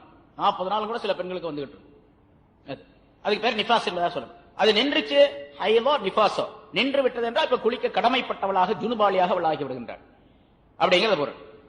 இங்க ஒரு விளக்கம், ஏன்னா இப்ப இந்த குளறுபடியான குழப்பமான காலமா இருக்கு, குழப்பவாதிகள் நிறைய இருக்கிற காலம், அதனால ஒரு விளக்கத்தை சொல்ல வேண்டியது இல்லை, சொல்ல வேண்டிய அவசியம் இல்லை. இது ஸல்லல்லாஹு அலைஹி வஸல்லம் அவர்கள் சொன்னார்கள் ஒரு ஹதீஸ்ல, அல் மாஉ பில் மாஇ அப்படின்னு சொன்னாங்க, தண்ணீர் தண்ணீரை கொண்டு அப்படின்னு சொன்னாங்க. அவ்வளவுதான் அர்த்தம் அதுக்கு, தண்ணீர் தண்ணீரை கொண்டு அப்படின்னு. அப்படின்னா குளிப்பது கடமை என்பது விந்து வெளிப்பட்டால் தான் அப்படின்னு சொன்னாங்க.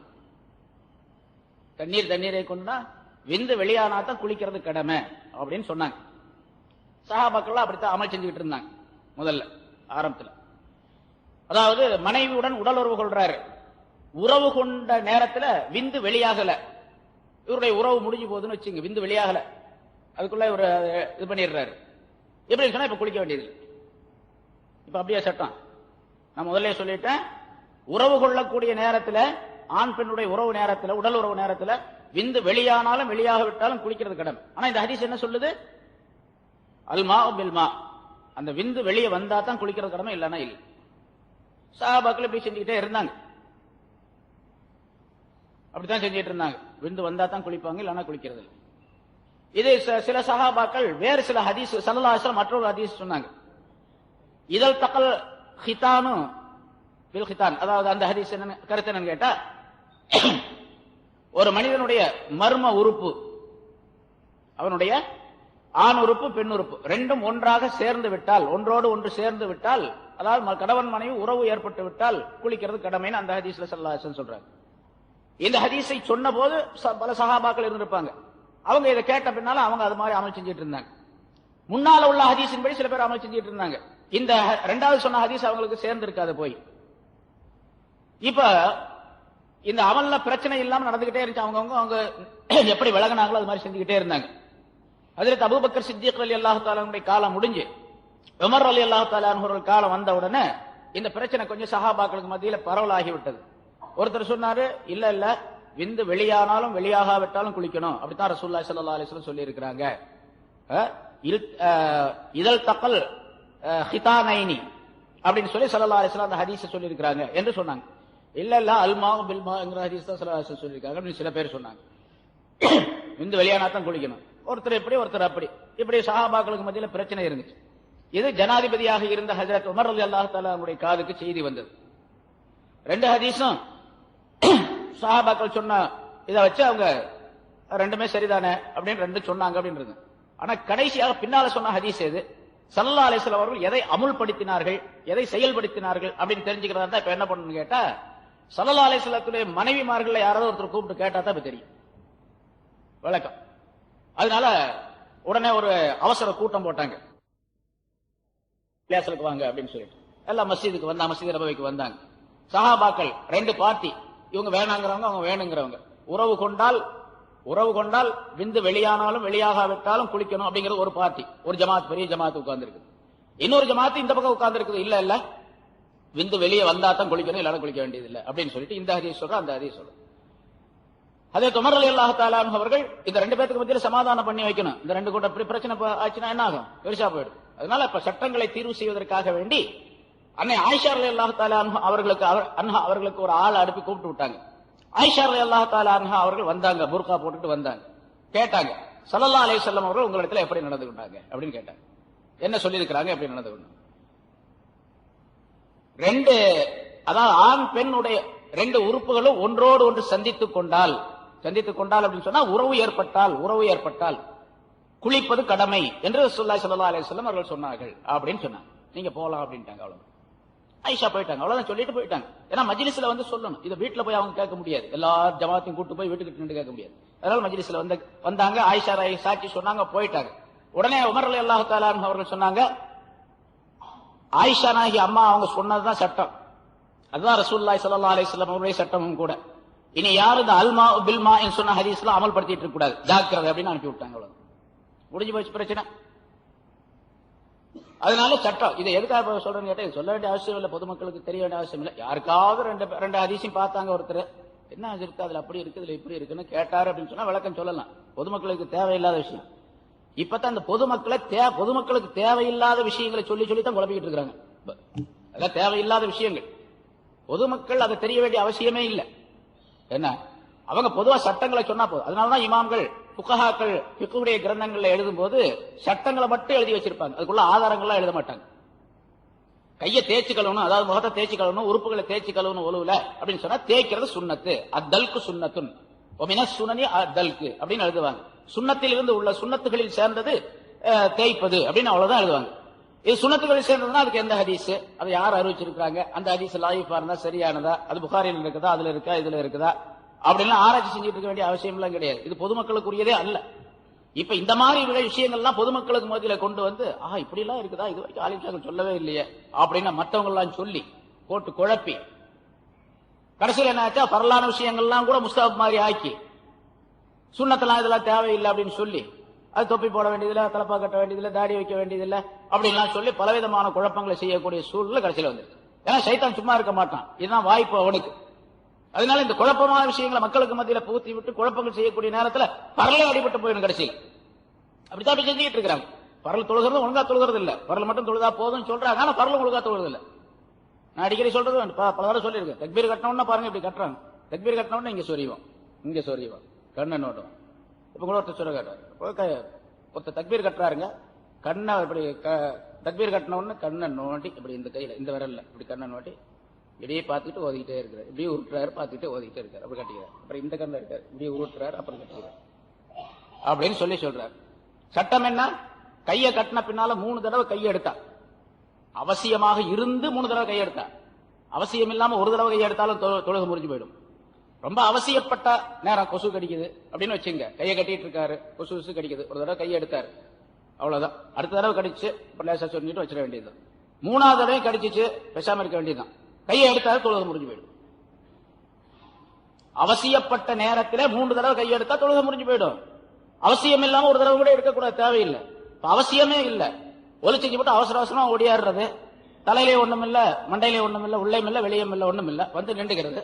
நின்ற உடனே தண்ணி ஊத்துதா, தாடியிலிருந்து தண்ணி ஊத்து, அது ஒரு மாதிரி அரிக்கும், காய சுறுசுறுன்னு இழுக்கும். அங்க சைத்தான் சும்மா இருக்க மாட்டான், கை வச்சோன்னா இப்படி சொல்லிடுறது, தாடியை போட்டு துடைக்கிறது, அப்புறம் இது பண்றது அது பண்றது. யாருடைய தொழுகையும் கூடாது. நீங்க வேணா பாருங்க, யார் அந்த மாதிரி செய்யறாங்களோ அவங்களுக்கு சைத்தான் விளையாடுறோம் அப்படின்னு அர்த்தம். இங்க ஒலுவை சரியாக செய்து விட்டால் எல்லா விதமான காரியங்களும் ரொம்ப அழகாக நிறைவேறிவிடும். சரி, வயின் குன்தும் ஜுனுபன் ஃபத்தஹரு, நீங்கள் ஜுனுபாலியாக இருந்தால் ஃபத்தஹரு, நீங்கள் சுத்தம் செய்து கொள்ளுங்கள். இந்த பத்தஹரு அப்படிங்கிறதுக்கு சுத்தம் செய்து கொள்ளுங்கள் அப்படின்னு சொன்னா சும்மா கை கால கழுவுறது அப்படிங்கிற அர்த்தம் அல்ல. இந்த இடத்துல ஃபக்தசிலு, அதுக்காகத்தான் பத்தஹருங்கிறதுக்கு ஃபக்தசிலு, நீங்கள் குளித்துக் கொள்ளுங்கள், குளித்துக் கொள்ளுங்கள். இன்னொரு சில தப்சீர்கள்ல பத்தஹரு என்பதற்கு ஃபக்தசிலு அலா அதம்மி வஜ்ஹின், பரிபூர்ணமான முறையிலே குளித்துக் கொள்ளுங்கள். அது என்ன பரிபூர்ணமான முறை?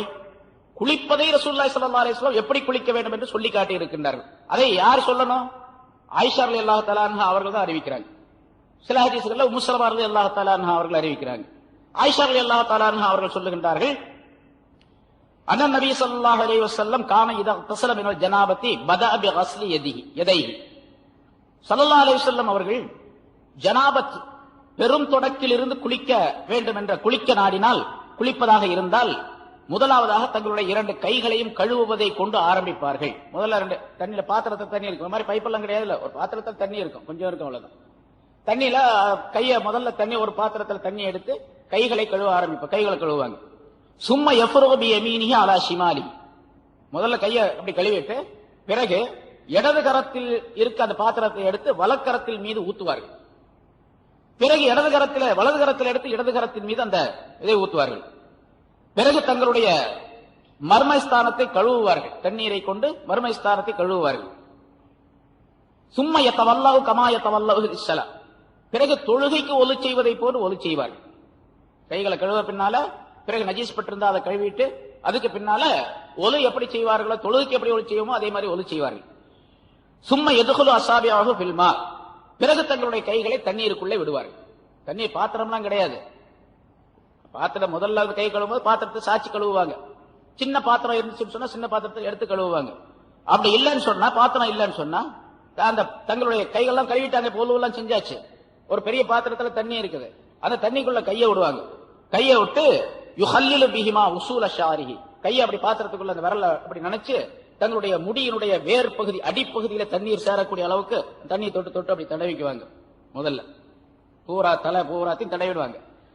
சும்மா யசுப்பு அலா ரஸி ஸலாஸ கரஃபாத்தின், பிறகு தங்களுடைய தலையின் மீது 3 சிரங்கைகள் இப்படி 2 கையில தண்ணி அள்ளி அள்ளி தங்களுடைய தலையின் மீது ஊத்திக்குவாங்க.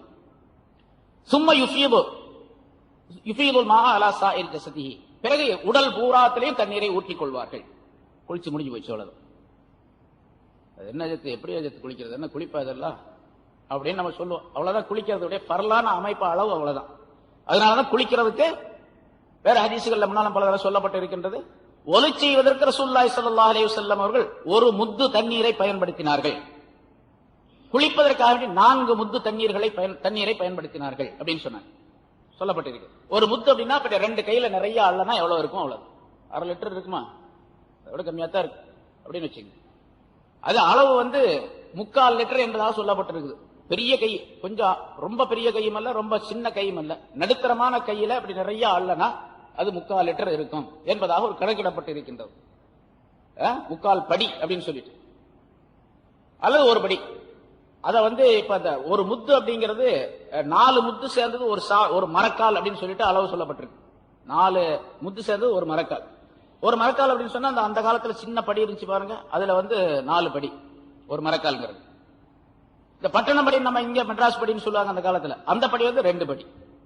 அது சின்ன படி 4, இது பெருசு 2, பட்டணம் படிங்கிறது 2 படி அப்படின்னு சொன்னா 1 முத்து எவ்வளவு இருக்கும், 1 படி இருக்கணும். 4 முத்து 4 படி. சரி, அந்த அளவுக்கு வச்சுக்கோ. அப்படியே ஒலு செய்வதற்கு 1 படி தண்ணீரை உபயோகித்தார்கள், குளிப்பதற்கு 4 படி தண்ணீரை உபயோகித்தார்கள். 4 லிட்டர் தண்ணீர் இருந்துச்சுன்னு வச்சுக்கோ, லிட்டர் அல்ல படி, லிட்டரை விட கம்மி. அதுல நம்ம குளிக்க முடியுமா? இப்ப ஒரு அஜத் இருந்தாங்க, என்னுடைய உஸ்தாது கூட, அவங்க பெரிய அஜத் தான். அவங்க ஒருத்தர் கேட்டார், ஒரு ஊருக்கு போயிருந்தாங்க, அப்ப கேட்டாங்க, என்ன அஜத்து இந்த மாதிரி 4 முத்துல 1 மரக்கா தண்ணியில குளிக்கலாம்னு சொல்றாங்களே, இது எப்படி அஜத்து, சாத்தியமே இல்லையே, நினைச்சே பார்க்க முடியல குளிக்கிறது. உடனே அஜத் என்ன பண்ணாங்க, அவர் பெரிய தாடி வச்சிருந்தாங்க, பெரிய தாடி இருக்கு அவங்களுக்கு. 1 மரக்கா தண்ணி கொண்டு வாங்கன்னாங்க. 1 மரக்கா தண்ணி கொண்டாந்து வச்சாங்க. சட்டையெல்லாம் காட்டினாங்க, மணியன் காட்டினாங்க, ஒரு சின்ன துண்டை கட்டிக்கிட்டாங்க, முழங்கால் மறையிற மாதிரி, அவரத்து மறையிற மாதிரி சின்ன துண்டு கட்டிக்கிட்டு ஒரு பலகை கொண்டு வர சொல்லி அதுல உட்கார்ந்து அந்த 1 மரக்கா தண்ணியில குளிச்சு காட்டினாங்க. 1 மரக்கா தண்ணியில குளிக்க என்ன, சோப்பெல்லாம் போட, சோப்பு போடுறதுக்கு யாருங்க சொன்னாங்க, குளிக்கிறதுக்கு தான் சொன்னாங்க. 1 மரக்கா தண்ணி, சோப்பு போடுறதுன்னு சொன்னா அது 50 மரக்கா தண்ணி வேணும், அது வேற விஷயம். சோப்பெல்லாம் போடுறதுல குளிக்கிறது தான் இங்க சொல்லப்பட்டது. ஜுனுபாலி சுத்தமாயிட்டார், ஜுனுபு நீங்கி போச்சு, பெருந்தொடக்கு நீங்கி போச்சு, குளிக்கிறாரு, ஒரு தொழுகலாம் இப்போ, அவ்வளவுதான். குளிச்சு காட்டினாங்க. முடியுமா அப்படின்னா முடியும், தாராளம் முடியும். தண்ணீரே இல்லாத காலம் அது. தண்ணீர்னாவே பெரிய பெரிய செல்வம் தண்ணிங்கிறது. அதனால அந்த நேரத்தில் ஒரு மரக்கால் தண்ணியில குளிக்கிறது அப்படிங்கிறது பெரிய அதிசயமான விஷயம் அல்ல. சரி, இப்ப ஸல்லல்லாஹு அலைஹி வஸல்லம் அவர்கள் குளிக்கிறத முறையை எப்படி சொல்லி ஹஜ்ரத் ஆயிஷா ரலியல்லாஹு தஆலா அன்ஹா அவர்கள் சொல்லி காட்டுகின்றார்கள்.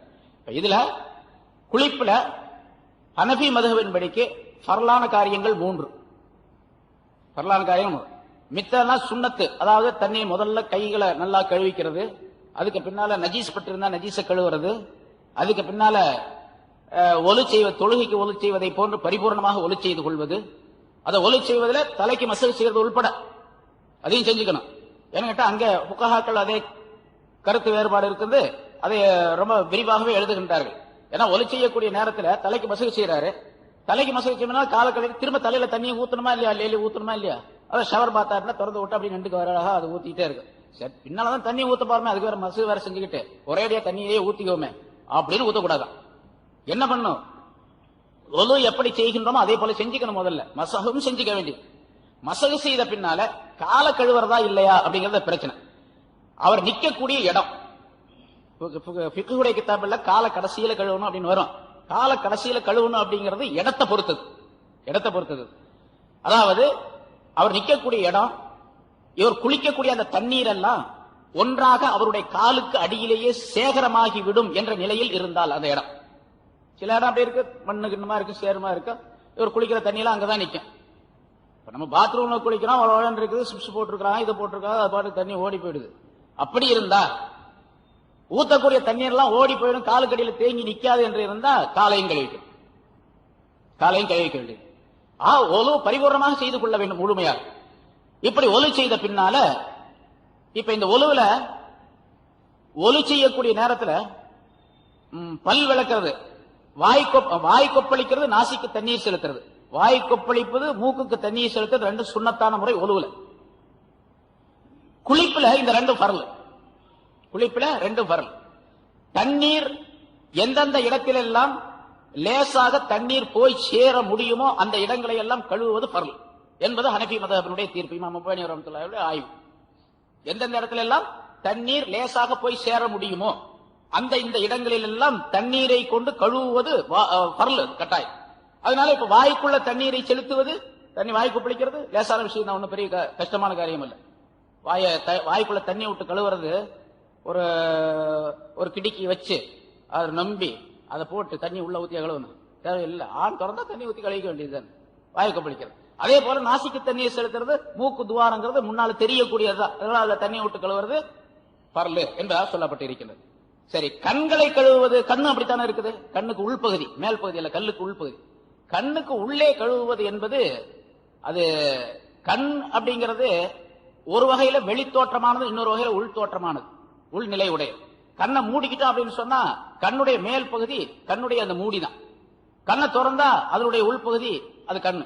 ஆனா கண்ணை கழுவுறது, தண்ணியை ஊத்தி உள்ள கழுவுறது, வாய்க்கு பழிக்கிற மாதிரி, நாசிக்கு தண்ணி மாதிரி கண்ணுக்குள்ள தண்ணியை ஊத்தி இப்படி கழுவுறது அப்படிங்கிறது கொஞ்சம் சிரமமான காரியம். அதனால அதை கழுவுறது கட்டாயம் கிடையாது, அதான் ஃபர்ல் கிடையாது. ஆனா கண்ணுக்குள்ளே தண்ணீர் சேரக்கூடிய அளவுக்கு முஸ்தஹப் என்பதாக சொல்லுவார். ஒலுவலி அப்படித்தான். ஒலுவலையும் கூட முகத்தை கழுவக்கூடிய நேரத்தில் கண்ணை மூடிக்க கூடாது ஒரே அடியா. தண்ணியில தூசி இருந்துச்சுன்னா அது வேற. சில நேரங்கள்ல சுத்தமான தண்ணி ஆனா தூசியா இருக்குது, இவர் கண்ணை திறந்து கழுவுனா எல்லா தூசி கண்ணுக்குள்ள போயிடும். அப்படி இருந்துச்சுன்னு சொன்னா கண்ணை திறக்க வேண்டியது இல்லை. மற்ற நேரங்கள்ல தண்ணீரை கையில் எடுத்தா ஒலு செய்யும் போது கண்ணை திறந்துகிட்டு தான் கழுவணும், கண்ணுக்குள்ளேயும் தண்ணி படும், அதான் நல்லது. அது முஸ்தஹப் என்பதாக சொல்லப்பட்டிருக்கிறது. அதே போலதான் தொழுகையிலே அப்படித்தான். தொழுகையில கண்ணை திறந்து இருக்கணும். தக்பீர் கட்டிக்கிட்டால் கண்ணை மூடிக்கிட்டு நிக்க கூடாது, கண்ணை திறந்துகிட்டு தான் நிக்கணும். முன்னாலே சொல்லி இருக்கணும், கண்ணை திறந்து தான் நிக்கணும். கண்ணை திறந்துகிட்டு நேரம் அங்க பார்க்க கூடாது, அதுக்காகத்தான் சஜிதா செய்யக்கூடிய இடத்தை பார்க்கணும். திறந்துகிட்டு நிற்கும் போது, ருக்குவுல இருக்கும்போது பாதத்தை பார்க்கணும், சஜிதாவில் இருக்கும்போது கண்ணை திறந்துருக்கணும், மூக்க பார்க்கணும் அப்படின்லாம் சொல்லப்பட்டிருக்குது. ஒரு கிதாபுல சமீபத்தில் பார்த்தேன், ஒரு ஞானவான் எழுதுகின்றார், ஒரு பெரிய சூப்பி எழுதுகின்றார். தொழுகையை பற்றி உள்ள அந்த ரகசியங்கள்லாம் எழுதும்போது சொல்றாரு, சஜிதாவில் இருக்கும்போது நீ கண்ணை நன்றாக திறந்து கொள், உன்னுடைய கண்ணும் சஜிதா செய்கின்றது அப்படின்னு எழுதுறாரு. கண்ணும் சஜிதா செய்கின்றது, எவ்வளவு அற்புதமான விஷயம் பாருங்க, ரொம்ப அற்புதமானது. நான் சஜிதா செய்யற என்னுடைய நெற்றி, மூக்கு, கைகள், கால் மட்டுமல்ல, இந்த 7 உறுப்பு மட்டுமல்ல, உன்னுடைய கண்களும் சஜிதா செய்கின்றன, ஆக கண்ணை மூடிக்காதே அப்படிங்கிறார். திறந்துகிட்டு சஜிதா செய்ய. அதே மாதிரி ஒலு செய்யும் போது சரி, குளிக்கும் போது கண்ணுக்குள்ள கழுவணுங்கிறது கட்டாயம் கிடையாது, அல்ல சுண்ணத்து கிடையாது, முஸ்தாபான காரியம், அது வேற விஷயம். ஆக நான் வாய் கொப்பளிப்பதும் நாசிக்கு தண்ணீர் செலுத்துவதும் ஹனஃபி மதுஹபின்படிக்கு ஃபர்ல், ஷாஃபி மதுஹபின்படிக்கு சுன்னத். எப்படி ஒலுவுல சுன்னத்தோ அதே போல அதிலே சுன்னத் என்பதாக சொல்லப்பட்டிருக்கின்றது.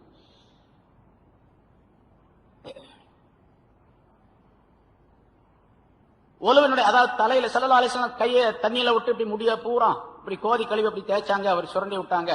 தண்ணி அந்த முடியினுடைய அசல் பாகத்தில் சேர வேண்டும் என்பதற்காக வேண்டி அப்படின்னு சொல்லப்பட்ட முதல்ல சொன்னமா இல்லையா ஆயிஷா நாயுடைய ஹதீஸ். அதன்படி தலை முடிய கழுவும் பொழுது ஆணா இருந்தாலும் பெண்ணா இருந்தாலும் அந்த தலைமுடி எங்கிருந்து முளைக்கின்றதோ அந்த இடத்துக்கு தண்ணி போய் சேரணும். அதுக்கு மேல உள்ள பகுதியெல்லாம் கழுவுறது சுன்னத்து தான், மேல உள்ள பகுதியெல்லாம் கழுவுறது. ஸல்லல்லாஹு அலைஹி வஸல்லம் அவர்கள் சொல்லுகின்றார்கள், தஹத்த குல்லி ஷாரத்தின் ஜனாபத்துன், ஒவ்வொரு முடிக்கு கீழும் ஜனாபத் இருக்கின்றது. ஜனாபத் தொடக்கு என்பது ஒவ்வொரு முடிக்கு கீழும் ஏற்பட்டு விடுகின்றது. ஃபபுல்லு ஷார வனக்கு அல் பஷரத, நீங்கள் அந்த முடிகளை நன்றாக நனைத்துக் கொள்ளுங்கள், மேனியை சுத்தப்படுத்திக் கொள்ளுங்கள் என்பதாக ஸல்லல்லாஹு அலைஹி வஸல்லம் சொல்றாங்க. அதனால முடியினுடைய வேர் பகுதி வரைக்கும் போய் சேரணும். ஹஜ்ரத் உமர் ரலியல்லாஹு தஆலா அன்ஹு அவர்கள் ஜனாபத்து அதாவது குளிக்க கடமைப்பட்டு குளித்து விட்டு தண்ணீர் தலையில நிறைய இருக்கக்கூடிய நிலையில இப்ப மாதிரி டவுன்ல எல்லாம் தோற்றுறது எல்லாம் பழக்கம் கிடையாது, அரபு நாட்டுல தோற்ற பழக்கம் எல்லாம் கிடையாது. எனக்கு குளிச்சுட்டு வந்தாவே கொஞ்ச நேரத்துல காஞ்சி போயிடும். இப்போ ஹஜ்ஜுக்கு போறவங்களுக்கு தெரியும், அதெல்லாம் தொடக்க சுத்தமா தொடச்சி நம்ம மாதிரி காய வச்சு அப்புறம் ஃபேனை போட்டு அதை போட்டு இந்த மிஷினை போட்டு காய வைக்கலாம் கிடையாது. ஆட்டோமேட்டிக்கா இங்க இருந்து அங்க போறதுக்குள்ள காஞ்சி போயிடுது. அப்படி தலையில தண்ணி இத கூட வந்தாங்க. அதற்கு அலி ரலியல்லாஹு தஆலா அவர்கள் வந்தார்கள் என்பதாக மற்றொரு அறிவிப்பில் சொல்லப்பட்டிருக்குது. ஸல்லல்லாஹு அலைஹி வஸல்லம் இந்த விஷயத்தை சொல்லிட்டு இருந்தாங்க, குளிக்கக்கூடியவங்க அந்த முடியினுடைய வேர் பகுதி நனையக்கூடிய அளவுக்கு குளிக்கணும் அப்படின்னு. போனவர் அலி ரலியல்லாஹு தஆலா அவர்களோ அல்லது உமர் ரலியல்லாஹு தஆலா அவர்களோ தங்களுடைய தலை முடியெல்லாம் இப்படி பார்த்துக்கிட்டாங்க, இப்படி தேய்ச்சி பார்த்தாரா எல்லா இடத்துலயும் ஆயிருக்கா தண்ணி இல்லையா அப்படின்னு சொல்லிட்டு. நான் அதை சரிபார்த்து கொண்டேன் என்பதாக சொல்லுகின்றார். அப்படின்னா எல்லா பக்கம் தண்ணி எல்லா முடியிலும் நனைஞ்சிருக்கணும், முழுமையாக நனைஞ்சிருக்கணும். இப்படி வயின் குன்தும் ஜுனுபன் பத்தஹரு, நீங்கள் ஜுனுபாலியாக இருந்தால் பெருந்தொடக்குடையவர்களாக இருந்தால் குளித்துக் கொள்ளுங்கள் பரிபூர்ணமான முறையிலே என்பதாக குறிப்பிடுகின்றார். அல்லாஹ் தஆலா சொல்லிக்காரு. எனவே அல்லாஹ் தஆலா தன்னுடைய நியாமத்துகளை பரிபூர்ணமாக ஆக்கி வைத்ததோடு அந்த நியாமத்துகளுக்கு நன்றி செலுத்தக்கூடிய ஒரு உபூதியத்தையும் அல்லாஹ் தஆலா தந்திருக்கின்றான். அதுல உள்ள அந்த உபூதியத்துல மிக உச்சகட்டமாக இருக்கக்கூடியது, உயர்வாக இருக்கக்கூடிய தொழுகை, அதற்கு முன்னோடியாக இருக்கக்கூடியது ஒலு. அதை அல்லாஹ் தஆலா விவரித்து இங்கே சொல்லி காட்டுகின்றான். அதை பின்பற்றக்கூடியவர்களாக பேணக்கூடியவர்களாக இருக்க வேண்டும். அத்தகைய நல்ல தன்மைகளை நம் அனைவருக்கும் அல்லாஹ் தஆலா தந்தருள்வானாக. அல்ஹம்துலில்லாஹி ரப்பில் ஆலமீன். அல்லாஹும்ம ஸல்லி அலா சய்யிதினா முஹம்மதின் வ அலா ஆலி சய்யிதினா முஹம்மதின் வ பாரிக் வஸல்லிம் அலைஹி. ربنا آتنا في الدنيا حسنة وفي الآخرة حسنة وقنا عذاب النار. وصل وسلم على رسولك سيدنا محمد وآله وصحبه أجمعين والحمد لله رب العالمين. صلى الله على محمد صلى الله عليه وسلم. صلى الله على محمد صلى الله عليه وسلم. صلى الله على محمد يا رب صل عليه وسلم. السلام عليكم.